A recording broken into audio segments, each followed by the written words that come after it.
Vous êtes toujours la même. La télé fait évoluer les mœurs. Regardez. C'est bien Okay. dommage.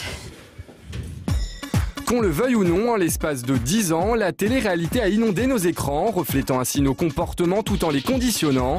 Effet miroir d'une société en déclin, la télé-réalité a-t-elle néanmoins contribué à faire évoluer les mœurs ? Bien plus qu'une simple mode passagère, cette façon de donner de plus en plus de place aux anonymes aurait, selon certains spécialistes, le don de changer les comportements humains. Ça le fera pas avec moi. Dans une société qui n'a jamais été autant axée sur le besoin de voir et de se faire voir, la télé-réalité serait-elle devenue le reflet de celle-ci ? Pas si sûr, car la télé-réalité c'est avant tout de la télé, pas de la réalité. Vous n'avez pas le droit de placer tout ça, de toute façon on s'en fout. Et pourtant, ces programmes ont pour principale caractéristique de sélectionner des candidats dont le profil reflète un échantillon censé représenter au mieux le téléspectateur, des personnalités souvent stéréotypées et pour le moins explosives. Ferme ta gueule, putain. Ferme ta gueule. Dis ce que t'as. C'est bon ou quoi? T'as été commencé à traîner avec un mec que tu pouvais pas blairer. Tu te fous de ma gueule du jour au lendemain. Tu nous as plus parlé. J'ai rien dit. J'ai rien dit. Calme-toi. Ce qui fascine avant tout, c'est de découvrir les mauvais côtés des participants, de les voir dans des situations peu flatteuses et d'assister au déballage de leur plus stricte intimité.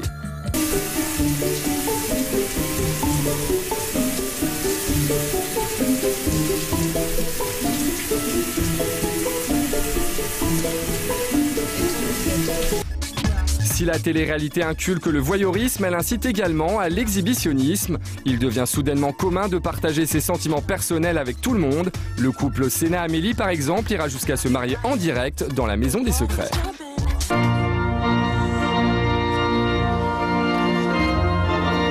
Amélie, je te donne cette alliance, signe de notre amour et de notre fidélité. Fidélité. Ah, ça, c'est un mot qui est un peu compliqué, mais...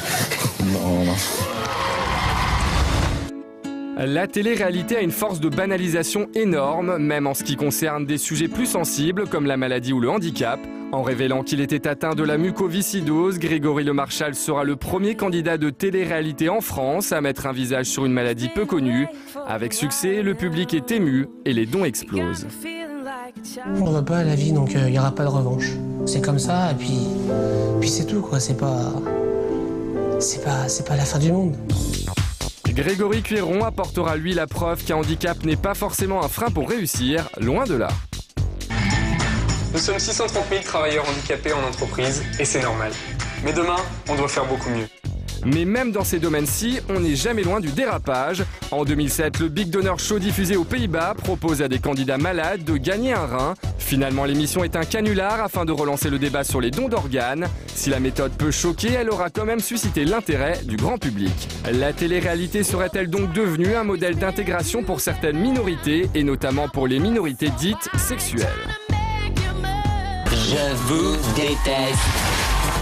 Personne ne pourra en tout cas affirmer que la télé-réalité ne laisse pas assez de visibilité aux gays, mais à quel prix ?